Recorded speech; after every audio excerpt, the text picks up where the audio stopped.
Hi, I'm Chris Gasper, and this is Globe 10.0, joined today by Dan Shaughnessy. Well, the Red Sox have put together quite the team, we all know that, but if there's one area of concern, one major question mark, when you look at the everyday lineup, it has to be behind the plate at catcher. And that question certainly hasn't been answered in spring training, as Jarrod Saltalamacchia and Jason Varitek have both struggled at the plate.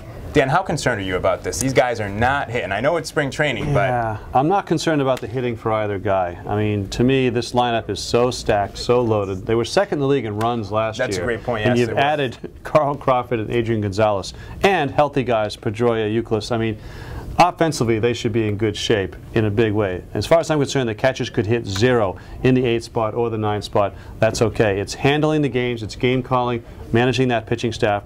The Saltalamacchia thing is really interesting because it's almost like there's a mandate club-wide. You have to say good things about Jarrod Saltalamacchia because they want to keep him pumped up and show that he can handle the staff, and you're not going to have these kind of splits with pitchers wanting different guys like that. I can't tell. So far, I guess it's okay. It's a huge question going in. Yeah, there's no question that it's a huge question. And you look at it, I know Victor Martinez is not going to be an everyday catcher for the Detroit Tigers. I understand that. But I think it still begs the questions for a lot of fans. Why didn't you bring this guy back? It does. I mean, we were all over him out of the gate, and then it was forgotten when they brought in Gonzalez and Crawford because they said, okay, they are spending money.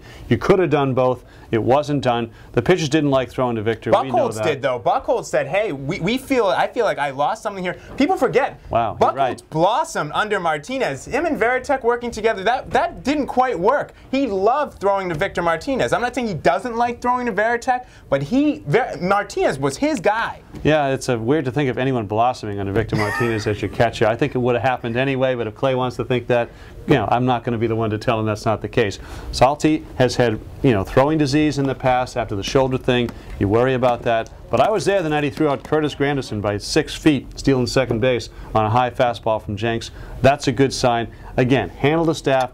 Be a defensive catcher. Don't worry about the hitting. I agree with you. I think if we're talking about catcher, you know, and Saltalamacchia and Varitek, and that's like our biggest concern, I think that tells you how stacked this team is, because any offense you get, like you said there, is just strictly a bonus. And I think that Saltalamacchia, learning under Varitek and still having Varitek on that staff, it's just all about handling the pitching staff. It's all good. 162-0.